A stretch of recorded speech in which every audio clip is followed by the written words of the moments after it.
I'm going to remake Hotline Miami, and I'm gonna do it using Unreal Engine 5.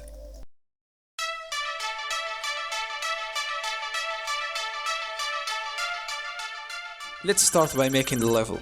I was going to recreate the first level of Hotline Miami, which is called the Metro. But I changed my mind. Well, I'm too creative to straight up copy and paste things. What a stupid excuse. And that's why I decided to create my own level. I opened Blender and started modeling, and then imported the model to Unreal. And here's the result. Okay, we need textures. I went to Quixel and looked for textures that can match the aesthetics of Hotline Miami, and then I applied them to the map. And here's how the map looks. There's something missing. Oh, it's the walls. Well, I didn't actually miss the walls. I just wanted to use Quixel photorealistic walls, cause they look good. And now after this, the map still looks empty, just like your life. That's why I will add some props to the map, like this cute chair here, those tables that look like they've seen hell in middle school, these plants, and some things that I don't even know what they are, but they just look cool on the map. And now it's time to make the map look cool by adding cool lighting, inspired by literally me, the movie. And I guess that's it for the level. Now we need to make a character. Although the name of the main character is unknown, but fans refer to him as Jacket. The thing is, I don't really want to waste 3 days modeling and sculpting and texturing him, so I had a better idea. I looked inside Sketchfab and I found models for pants, jacket, shoes, hands, and unfortunately I couldn't find a good chicken model to make the iconic chicken mask, so I decided to go with a tiger model I found instead, and I went to Blender to combine all these elements into one model, and voila, here's Jacket. Well, look. I can make 3D models. I made this and this and this, and I usually make my own game assets, unlike some other YouTubers. And I made some animations for him to stand, walk, shoot, and die.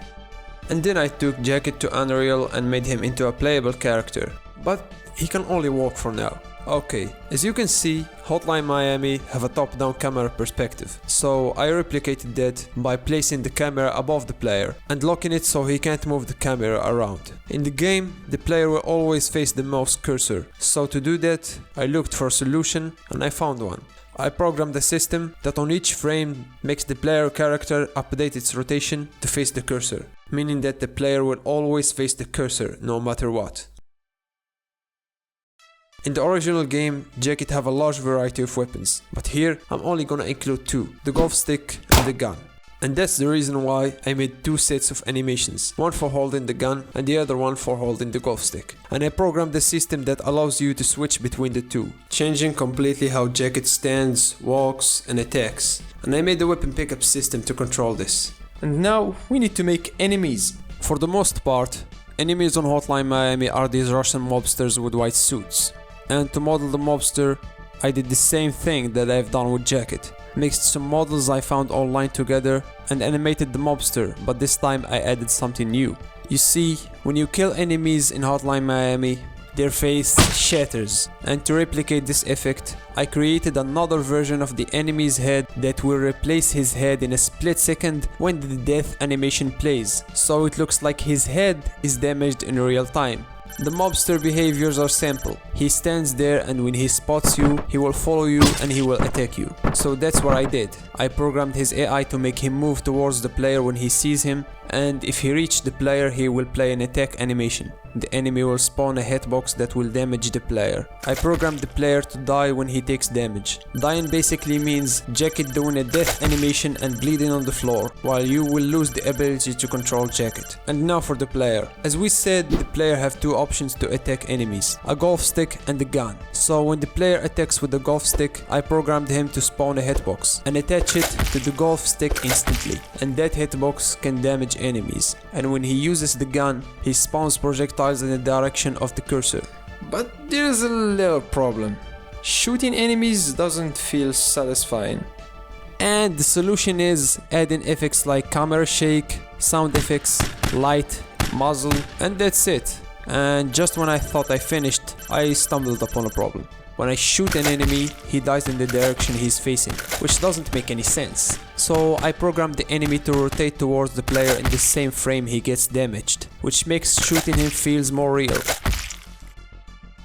Now I finished everything. I think it's time to show you some gameplay.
Alright folks, that's it. See ya.